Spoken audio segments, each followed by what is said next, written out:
Hello guys, എല്ലാവർക്കും പുതിയ വീഡിയോയിലേക്ക് സ്വാഗതം. വീഡിയോ എന്തിനെ പറ്റിയാണെന്ന് മനസ്സിലായിട്ടുണ്ടാവും. ഇന്ന് നമ്മുടെ മാത്സ് കഴിഞ്ഞു. +1 ലാസ്റ്റ് പബ്ലിക് എക്സാമാണ് 27-ാം തീയതി ഇന്ന് കഴിഞ്ഞു. അങ്ങനെ നമ്മുടെ +1 ജീവിതം കഴിഞ്ഞിരിക്കുകയാണ്. ഓക്കെ, അങ്ങനെ വെക്കേഷനൊക്കെ ഇന്ന് മുതൽ തുടങ്ങിയായി. അപ്പോൾ മാത്സ് എല്ലാവർക്കും എങ്ങനെ ഉണ്ടായിരുന്നു? എൻ്റെ ഒരു അഭിപ്രായം നോക്കുകയാണെങ്കിൽ പേപ്പർ എന്ന് പറയുന്നത് ക്രിസ്മസ് എക്സാമിൻ്റെയോ മോഡൽ എക്സാമിൻ്റെ അത്ര ടഫ് ഉണ്ടോ എന്ന് ചോദിച്ചാൽ എനിക്കറിയില്ല. പക്ഷേ സ്റ്റിൽ എന്നാലും ഇത് ടഫ് തന്നെയായിരുന്നു. കാരണം എന്താണ്, മോഡൽ എക്സാമിനൊക്കെ പോകുന്ന സമയത്ത് ഞാൻ പല ചാപ്റ്ററുകളും സ്കിപ്പാക്കിയിട്ടാണ് പോയത്. പക്ഷെ എന്നാലും എനിക്കൊരു 50 റേഞ്ചിലൊക്കെ സ്കോർ ചെയ്യാൻ പറ്റി. പക്ഷേ ഈ ഒരു എക്സാമിന് ഞാൻ അത്യാവശ്യം എല്ലാം ഒന്ന് കവർ ചെയ്യാൻ ശ്രമിച്ചിട്ടുണ്ട്. പക്ഷെ എന്നാലും വലിയൊരു ഇമ്പ്രൂവ്മെൻ്റ് ഒന്നും എനിക്ക് മീൻസ് എഴുതി വെച്ചിട്ട് എനിക്ക് ഇപ്പോൾ അങ്ങനെയാണ് പറയാൻ സാധിക്കുന്നത്. എന്താണെന്നൊന്നും അറിയില്ല. ഞാൻ ആൻസർ കീ നോക്കിയിട്ടില്ല ഒന്നാമത്. എന്തായാലും നോക്കും, ഈ ഒരു വീഡിയോ ഒക്കെ എടുത്തു കഴിഞ്ഞാൽ നോക്കും. പിന്നെ വീഡിയോ എടുക്കാൻ കുറച്ച് വൈകി. അത് കാരണം ഞങ്ങൾ പരീക്ഷ കഴിഞ്ഞ് നേരെ ഇവിടെ അടുത്തൊരു ഒരു കുന്ന് പോലത്തെ സ്പോട്ട് ഉണ്ട്, അവിടെ പോയിട്ട് ചായ കുടിക്കാൻ പോയത്. അപ്പോൾ അതാണ് ഈ ഒരു വീഡിയോ കുറച്ച് ഡിലേ ആവുകയാണെങ്കിൽ അതായിരിക്കും അതിന് കാരണം. ഓക്കെ, അപ്പോൾ ആൻസർ കീക്ക് ഇത് കഴിഞ്ഞിട്ട് നോക്കാമെന്നാണ് ഉദ്ദേശിക്കുന്നത്. എന്തായാലും ആൻസർ കീ നോക്കണമെന്നൊന്നും വലിയ എനിക്ക് അങ്ങനെ ഒരു ടെൻഷനായിട്ട് തോന്നാറില്ല. എന്തായാലും നോക്കും. ഓക്കെ, അപ്പോൾ നമുക്ക് ആദ്യം ക്വസ്റ്റ്യൻ പേപ്പർ എങ്ങനെയുണ്ടെന്നൊക്കെ ഒന്ന് ജസ്റ്റ് ക്വസ്റ്റ്യൻസിലൂടെ ഒന്ന് കടന്നു പോകാം. അപ്പോൾ ആദ്യത്തെ ക്വസ്റ്റ്യൻ തന്നെ സെറ്റ്സിലായിരുന്നു. അതിൽ ആ ഒരു ജസ്റ്റ് അതിലെ ക്വസ്റ്റ്യനും കുഴപ്പമുണ്ടായിരുന്നില്ല. അത്യാവശ്യം സെറ്റ്സിലെ പ്രോപ്പർട്ടീസ് ഒക്കെ അറിഞ്ഞാൽ ചെയ്യാൻ പറ്റുന്നതാണ്. അതേപോലെ അതിൻ്റെ രണ്ടാമത്തെ ക്വസ്റ്റ്യനും നമ്മൾ കൂടുതൽ അതിനെക്കുറിച്ച് ആലോചിക്കൊന്നും വേണ്ട, ജസ്റ്റ് അത് പ്രൂവ് ചെയ്യാൻ നോക്കിയാൽ മതി. ജസ്റ്റ് ഒന്ന് യൂണിയൻ ഇൻ്റർസെക്ഷൻ എടുത്ത് പ്രൂവ് ചെയ്യാൻ നോക്കിയാൽ മതി. പിന്നെ അതിൽ രണ്ടാമത്തെ ക്വസ്റ്റ്യൻ cos 20 + cos 100 + cos 150 0 ആക്കുന്നത്. അതിനെ കണ്ടപ്പോൾ തന്നെ എനിക്ക് എന്തോ ഒരു വശപ്പിച്ച് കടിച്ച് ഞാനത് ആദ്യം ചെയ്യാൻ ഉദ്ദേശിച്ചിട്ടുണ്ടായിരുന്നില്ല. പിന്നെ പരീക്ഷകളൊക്കെ പുറത്തിറങ്ങിയപ്പോഴാണ് മനസ്സിലായത് അത്യാവശ്യം നല്ല ടഫുള്ള ഒരു ലെവലുള്ള ക്വസ്റ്റ്യൻ ആണെന്ന്. അപ്പോൾ അത് വിട്ടത് നന്നായി തോന്നി. പിന്നെ മൂന്നാമത്തെ ലീനിയർ ഇനീക്വാളിറ്റീസിൻ്റെ ഒരു ക്വസ്റ്റ്യൻ ആണ്. പക്ഷേ അതിൻ്റെ ബി ക്വസ്റ്റ്യൻ എനിക്ക് അത്യാവശ്യം കൺഫ്യൂഷനായി. ഗ്രേറ്റസ്റ്റ് ഇൻറ്റീജർ വാല്യൂ, അത് ഗ്രേറ്റസ്റ്റ് ഇൻറ്റീജർ വാല്യൂ ഒരു സ്റ്റെപ്പ് ഫംഗ്ഷൻ ഇല്ലേ, അത് വെച്ചിട്ട് ഞാനൊരു -7 എന്നാണ് എനിക്ക് ബി ക്വസ്റ്റ്യൻ ആൻസർ ഇട്ടത്. A question answer x <-6. അപ്പോൾ നിങ്ങൾക്ക് എന്താ കിട്ടിയതെന്ന് പറയാം കേട്ടോ. പിന്നെ അതിന് നാലാമത്തെ question NC5 + NC6 = F51 C6. അപ്പോൾ n എന്താണ്? ഇതെനിക്ക് പെട്ടെന്ന് അവിടെ എത്തിയപ്പോൾ ലോജിക്ക് എത്തിയില്ല. അപ്പോൾ ഞാൻ എന്ത് ചെയ്തു, ഈ ഒരു ആദ്യത്തെ 49 ഈ എന്നിൻ്റെ പകരം ഇട്ട് നോക്കി, അപ്പോൾ വേറൊരു വാല്യൂ വന്നു. പിന്നെ 50 ഇട്ട് നോക്കി, അപ്പോൾ വേറൊരു വാല്യൂ വന്നു. പക്ഷേ 50 ഇട്ട വാല്യൂവും 51 C6 ഒരേതായിരുന്നു. അപ്പോൾ 50 ആണെന്ന് പിന്നെ കിട്ടി. അങ്ങനെ 50 എഴുതി. അപ്പോൾ അത് ഞാൻ പിന്നെ കാൽക്കുലേറ്റർ യൂസ് ചെയ്തിട്ടാണ് ചെയ്തത്. പിന്നെ അതിൻ്റെ ബി ക്വസ്റ്റ്യനും ചെയ്തിട്ടുണ്ട്, ഒരു വാല്യൂയും കിട്ടിയിട്ടുണ്ട്. ഒരു ശരിയാണെന്ന് തോന്നുന്നു, എനിക്ക് അറിയില്ല. പിന്നെ അതിലെ അഞ്ചാമത്തെ ക്വസ്റ്റ്യൻ അത് ഡിസ്റ്റൻസ് ഫോർമുല വെച്ചിട്ട് ചെയ്യേണ്ടതാണ്. അതെനിക്കൊരു വാല്യൂ കിട്ടിയിട്ടുണ്ട് കേട്ടോ. അത് എന്ന് പറയുന്നത് y ആക്സിസിലായതുകൊണ്ട് തന്നെ x ആക്സിസും z ആക്സിസും 0 ആയിരിക്കും. ആ ഒരു ലോജിക്ക് ചെയ്താൽ മതി. പിന്നെ 6th ക്വസ്റ്റ്യൻ എ ക്വസ്റ്റ്യൻ നമ്മുടെ കോണിക് സെക്ഷൻസിൻ്റെ ക്വസ്റ്റ്യൻ ആണ്. അതും കുഴപ്പമുണ്ടായില്ല. ഞാൻ ഇതിനു മുമ്പത്തെ വീഡിയോയിലൊക്കെ പറഞ്ഞിട്ടുണ്ട്, കോണിക് സെക്ഷൻസ് ആണ് ഞാൻ തീരെ പഠിക്കാത്തത്, നല്ല മടിയാണെന്നൊക്കെ. പക്ഷേ ഇപ്പോൾ എനിക്ക് തോന്നുന്നുണ്ട് കോണിക് സെക്ഷൻസ് ഒക്കെ ഒന്ന് നോക്കിപ്പോയത് നന്നായി. കാരണം കോണിക് സെക്ഷൻസ്, സ്ട്രെയിറ്റ് ലൈൻസ്, അങ്ങനത്തെ ചില ചാപ്റ്റർ ഞാൻ അധികം പഠിക്കാത്ത ചാപ്റ്ററിനൊക്കെ അത്യാവശ്യം സിമ്പിളായിട്ടാണ് ഇനി വന്നത്. അപ്പോൾ അത് നോക്കിക്കൂടി പോയില്ലായിരുന്നെങ്കിൽ എൻ്റെ കാര്യം പറയേണ്ടില്ലായിരുന്നു. കാരണം ഞാൻ അത്യാവശ്യം കോൺഫിഡൻ്റ് ആണെന്ന് ഞാൻ വിചാരിച്ച ചാപ്റ്ററൊക്കെ നല്ല ടഫായിട്ടാണ് വന്നത്. അപ്പോൾ ആദ്യത്തെ ക്വസ്റ്റ്യൻസ് ഒന്നും എനിക്ക് നേരെ ചെയ്യാൻ പറ്റിയിട്ടില്ല. പക്ഷേ ഇത് ഒന്ന് ജസ്റ്റ് അബ്സ്ട്രാക്റ്റ് ആയിട്ട് നോക്കിയെങ്കിലും അതിൽ വന്ന ക്വസ്റ്റ്യൻസ് ഒക്കെ ചെയ്യാൻ പറ്റിയെന്നൊരു വിശ്വാസമുണ്ട്. കോണിക് സെക്ഷൻസ് നോക്കി ഭാഗ്യം ചെയ്യുന്ന തന്നെ പറയാം. പിന്നെ അടുത്തത് limits and derivatives R question.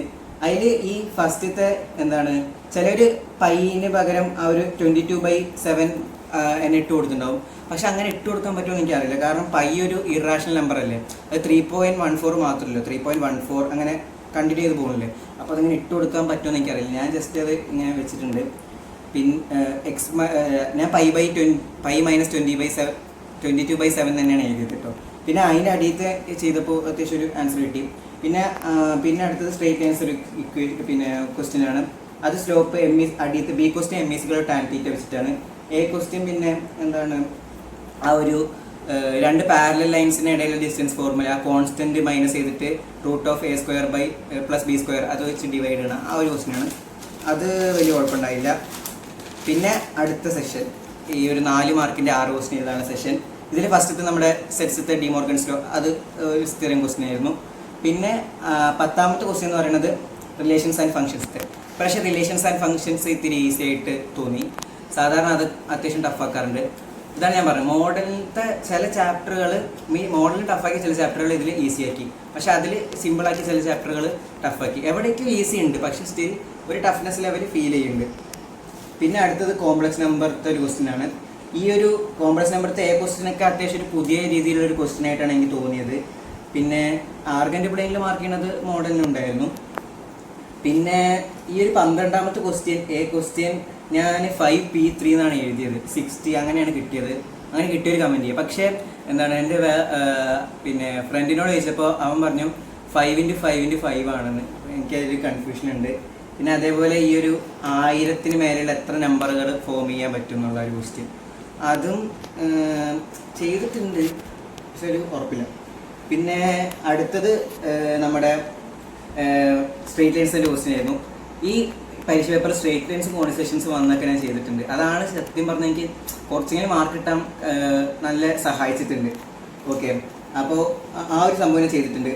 അതിൻ്റെ ഇതെന്ന് വെച്ചാൽ ഈ ഒരു 2 പോയിന്റിൽ 2, 3, 6, -5 അതിൻ്റെ ബൈസെക്ടറാണെന്ന് പറഞ്ഞിരിക്കുന്നത്. ബൈസെക്ടർ പറയുമ്പോൾ അത് കറക്റ്റ് നടുവിലായിരിക്കും. അപ്പോൾ ഇതിൻ്റെ മിഡ് പോയിന്റ് എടുത്താൽ നമുക്ക് മറ്റേ ലൈനത്തെ ഒരു പോയിന്റും കിട്ടും.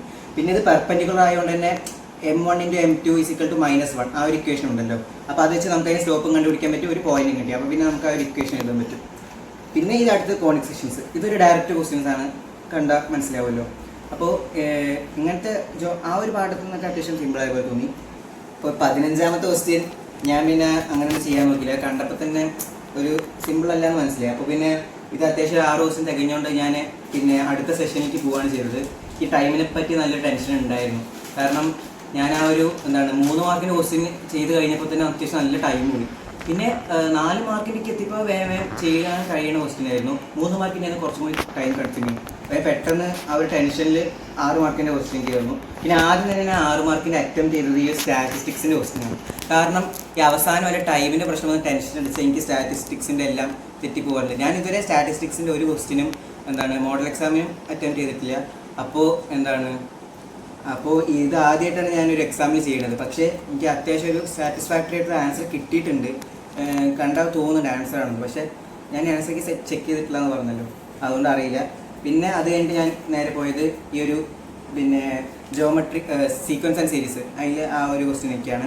കാരണം അതും കഴിഞ്ഞ പ്രാവശ്യം മോഡലിന് വന്നപ്പോൾ ലാസ്റ്റ് സെഷനിൽ തന്നെ വന്നിട്ടുണ്ടായിരുന്നു. അതെനിക്ക് ആ ഒരു ടെൻഷനിൽ നേരെ ഒന്നും ചിന്തിക്കാൻ പറ്റിയില്ല. അപ്പോൾ ഞാൻ ആദ്യം തന്നെ വേഗം ചെയ്യാമെന്ന് വിചാരിച്ചു. പിന്നെ അവിടെ എത്തിയപ്പോഴാണ് എനിക്ക് നല്ല പണി കിട്ടാൻ തുടങ്ങിയത്. അതിൽ ആ ഒരു ആദ്യത്തെ ക്വസ്റ്റ്യൻ പിന്നെയും കുഴപ്പമില്ല പറയാം. ബി ക്വസ്റ്റ്യൻ എത്തിയപ്പോൾ എനിക്ക് സം ഓഫ് ടേംസ് -1 എന്നൊക്കെ കിട്ടിയത്. ഇതൊക്കെ എന്താണാവും. പക്ഷേ സ്റ്റെപ്പൊക്കെ ചെയ്തതിന് കുറച്ചെങ്കിലും മാർക്ക് എന്നൊക്കെ വിചാരിക്കുന്നു. പക്ഷേ സ്റ്റെപ്പൊക്കെ ചെയ്തപ്പോൾ എനിക്ക് കുഴപ്പമില്ല എന്നുള്ള രീതിയിൽ എത്തി. പിന്നെ നോക്കുമ്പോൾ -. പിന്നെ അത് വീണ്ടും മാറ്റി ചെയ്യാനുള്ള സമയമൊന്നും എനിക്ക് ഉണ്ടായില്ല. പിന്നെ അത് കഴിഞ്ഞിട്ട് പിന്നെ ബാക്കി 2 ക്വസ്റ്റ്യനും എനിക്ക് ഇത്തിരി പിന്നെ കണ്ടപ്പോൾ ടഫായി തോന്നി. പിന്നെ ഞാൻ ലിമിറ്റ്സ് ആൻഡ് ഡെറിവേറ്റീവ്സിൽ കടന്നു. ഇതിൽ ഈ ഒരു ക്വസ്റ്റ്യനിൽ ആദ്യത്തെ ക്വസ്റ്റ്യൻ പ്രൊഡക്റ്റ് റൂൾ വെച്ചിട്ടാണോ ചെയ്യേണ്ടതെന്ന് എനിക്കറിയില്ല. ഞാൻ sin² എന്നൊക്കെ കണ്ടു. അപ്പോൾ ഞാൻ sin x × sin x എഴുതിയിട്ടുണ്ട്. എന്നിട്ട് പിന്നെ ഞാൻ മറ്റേ പ്രൊഡക്റ്റ് റൂൾ വെച്ച് ചെയ്തപ്പോൾ എനിക്ക് എന്തോ ഒരു ആൻസർ കിട്ടിയിട്ടുണ്ട്. പിന്നെ അടിയത്തെ മറ്റേ കോഷ്യൻ റൂൾ വെച്ച് ചെയ്തപ്പോൾ എന്നാലും അതൊരു പെർഫെക്റ്റ് ആൻസർ ആണെന്ന് വെച്ചാൽ അറിയില്ല. പിന്നെ ഈ ആ ഒരു അടിയത്തെ ക്വസ്റ്റ്യൻ f(x) = x അത് ഫസ്റ്റ് പ്രിൻസിപ്പിൾ ഉപയോഗിച്ച് പ്രൂവ് ചെയ്യണം. അതൊന്നും ഞാൻ പിന്നെ സ്കൂളുകളിൽ ഞങ്ങളുടെ ഇവിടെ പഠിപ്പിച്ചിട്ടില്ല. നിങ്ങൾക്ക് പഠിപ്പിച്ചിട്ടുണ്ടോയെന്ന് കമൻറ്റ് ചെയ്യുക. പക്ഷേ ഇത് ഞാൻ മറ്റേ ഫസ്റ്റ് പ്രിൻസിപ്പിൾ ഇട്ട് കൊടുത്തപ്പോൾ h കട്ടായിട്ട് 1 എന്ന് വന്നു. എക്സിൻ്റെ ഡെറിവേറ്റീവ് 1 തന്നെയാണല്ലോ, ഒരു വേരിയബിളിൻ്റെ ഡെറിവേറ്റീവ് 1 ആണല്ലോ നമ്മൾ പഠിച്ചിട്ടുണ്ട്. അപ്പോൾ അത് എനിക്ക് കറക്റ്റാണ് തോന്നുന്നു. പിന്നെയാണ് പ്രശ്നം തുടങ്ങിയത് ഈ ഒരു ട്രിഗ്നോമെട്രിയുടെ ക്വസ്റ്റ്യൻ. അത് വല്ലാത്ത ടഫായിരുന്നു. ഇപ്രാവശ്യം ട്രിഗ്നോമെട്രി ടോപ്പ് ക്വസ്റ്റ്യൻസ് ആണ്. മീൻസ് നിങ്ങൾ ഏത് ലൈവ് ക്ലാസ്സിൽ പോയി നോക്കിക്കോ, ഇതുവരെ ഈ ഒരു പബ്ലിക് എക്സാമിനോടനുബന്ധിച്ച് നടന്ന ഒരു ചാനലിലും ഇങ്ങനത്തെ ക്വസ്റ്റ്യൻസ് ഡിസ്കസ് ചെയ്തിട്ടില്ല എന്ന് തന്നെ വേണമെങ്കിൽ പറയാം. കാരണം ആരും അങ്ങനെ പ്രതീക്ഷിക്കാത്ത ക്വസ്റ്റ്യൻസ് ആണ്. ഈ മൂന്നാമത്തെ show that sin 24 degree cos 6 degree minus sin 6 degree sin 6 അങ്ങനെ ക്വസ്റ്റ്യൻ ഇല്ല. ഞാൻ അത് ചെയ്ത് എന്തൊക്കെയോ ഞാൻ ജസ്റ്റ് ആ ഒരു എന്താണ് സൈനിൻ്റെ കോസിൻ്റെ ഒക്കെ എല്ലാ ഇക്വേഷൻ എഴുതി വെച്ചിട്ടുണ്ട്, മാർക്ക് തരികയാണെങ്കിൽ തരട്ടെ പറഞ്ഞിട്ട്. അതിൽ ഈ ഒരു ഫസ്റ്റിൻ്റെ ക്വസ്റ്റ്യൻ കറക്റ്റ് കൂട്ടി ചെയ്തിട്ടുണ്ട്. ബി ക്വസ്റ്റ്യൻ L=r θ, അതാണ് അറിയുന്ന ഒരു ഇക്വേഷൻ, അത് വെച്ച് അതും ചെയ്തു. മൂന്നാമത്തെ ക്വസ്റ്റ്യൻ ഒരു പിടി ഇല്ല. പിന്നെ അതേപോലെ തന്നെ പിന്നെ കുറച്ച് ഇതൊക്കെ ചെയ്ത് കഴിഞ്ഞപ്പോൾ കുറച്ച് സമയം ബാക്കിയുണ്ടായിരുന്നു. അപ്പോൾ ഞാൻ ഈ പ്രോബബിലിറ്റിയുടെ ക്വസ്റ്റ്യൻ കൂടി അറ്റൻഡ് ചെയ്തു. കാരണം എനിക്ക് ഈ ഒരു എന്താണ് പെർമ്യൂട്ടേഷൻസ് ആൻഡ് കോമ്പിനേഷൻസ് ഈ ക്വസ്റ്റ്യൻ ഒന്നും അത്ര ഉറപ്പില്ല. പിന്നെ ചെയ്ത പല ക്വസ്റ്റ്യൻസും എന്താണ് ടൈമിൻ്റെ ഒരു ഇതിൽ വെച്ചിട്ടാണ് ചെയ്തത്. അപ്പോൾ കെയർലെസ് മിസ്റ്റേക്സ് വരുത്തിയിട്ടുണ്ടോ എന്നും അറിയില്ല, എന്താണ് ന്യൂമറിക്കൽ കറക്റ്റ് ആണോ എന്ന് അറിയില്ല, ക്വസ്റ്റ്യൻ നമ്പർ ഇട്ടിട്ടുണ്ടോ എന്ന് പോലും അറിയില്ല. അപ്പോൾ മൊത്തത്തിലൊരു കുഴഞ്ഞ രീതിയിലൊരു എക്സാം ആയിരുന്നു മാത്സിൻ്റെ. പക്ഷെ ഞാനത് മുമ്പേ പ്രതീക്ഷിച്ചായിരുന്നു. കാരണം നമുക്ക് ഓൾറെഡി അവരൊരു മുന്നറിയിപ്പ് 2 മുന്നറിയിപ്പ് തന്നിട്ടുണ്ട്. ക്രിസ്മസ് എക്സാം നല്ല ടഫാക്കി, മോഡൽ എക്സാം അത്രത്തോളം ഇല്ലെങ്കിലും എന്നാലും ടഫാക്കി. ഇതിലേക്ക് എത്തിക്കുമ്പോൾ നമ്മൾ കുറച്ചും കൂടി പഠിച്ചുകൊണ്ടാണോ എന്നറിയില്ല, മീൻസ് മോഡൽ എക്സാമിന് ടഫ്നെസ് ഫീൽ ചെയ്യുന്നില്ല. പക്ഷേ എന്താണ് സ്റ്റിൽ പേപ്പർ ടഫ് തന്നെയാണ്. കാരണം നമ്മൾ പബ്ലിക് എക്സാം ആകുമ്പോൾ അതിൻ്റെ ഒരു സീരിയസ്നെസ് കൊണ്ട് പഠിക്കുന്നതുകൊണ്ട് നമുക്ക് ഇത്തിരി സിമ്പിളായിട്ട് സിമ്പിളല്ല കേട്ടോ, മീൻസ് എന്താണ് റിലേറ്റീവ്ലി സിമ്പിൾ അങ്ങനെ തോന്നി, അത്രേ ഉള്ളൂ. ഇപ്പോൾ എത്ര മാർക്ക് കിട്ടുന്നൊന്നും ആരും ചോദിച്ചു തരണ്ട, കാരണം എനിക്കറിയില്ല. മാത്സ് ആയതുകൊണ്ട് മീൻസ് ഫിസിക്സ് കെമിസ്ട്രി ഒക്കെ ആണെങ്കിൽ നമ്മൾ എഴുതിയത് നമുക്ക് തന്നെ അറിയാം, അതാണ് എഴുതിയത്. പക്ഷേ ഇത് നമ്പേഴ്സിൻ്റെ കാര്യമായതുകൊണ്ട് ഒരു മൈനസ് മാറിപ്പോയി എല്ലാം പോയി. അപ്പോൾ എന്താവുന്നൊന്നും ഒരു പിടിയില്ല. അങ്ങനെയാണ് മാത്സ് എക്സാമിൻ്റെ അവസ്ഥ. അപ്പോൾ നിങ്ങളുടെ അഭിപ്രായങ്ങൾ കമൻറ്റ് ചെയ്യുക. ഓക്കെ, അപ്പോൾ എന്താണ് ടഫായെന്ന് പറഞ്ഞിട്ട് ടെൻഷൻ അടിക്കുന്നു വേണ്ട, നമ്മൾ ഓൾറെഡി ഇത് പ്രതീക്ഷിച്ചാണല്ലോ. ഞാൻ എന്താണ് കൂൾ ഓഫ് ടൈമിലൊക്കെ എന്നെ തന്നെ പറഞ്ഞ് മനസ്സിലാക്കിയിരുന്നു എന്തായാലും മീൻസ് നല്ല ടഫായിരിക്കും. അപ്പോൾ നീ പിന്നെ കാണുമ്പോഴൊന്നും ടെൻഷൻ അടിക്കാമെന്ന് കൊണ്ട് എന്നെ തന്നെ മനസ്സിലാക്കിയായിരുന്നു. അതുകൊണ്ട് അത്യാവശ്യം ഒന്ന് പാനിക്കാവാൻ എഴുതാൻ പറ്റി തോന്നുന്നു, ടൈമിൻ്റെ ഒരു ഇത് ഒഴിച്ച് നിർത്തിയാൽ. ഓക്കെ, ബാക്കിയൊന്നും വലിയ കുഴപ്പമുണ്ടായില്ല.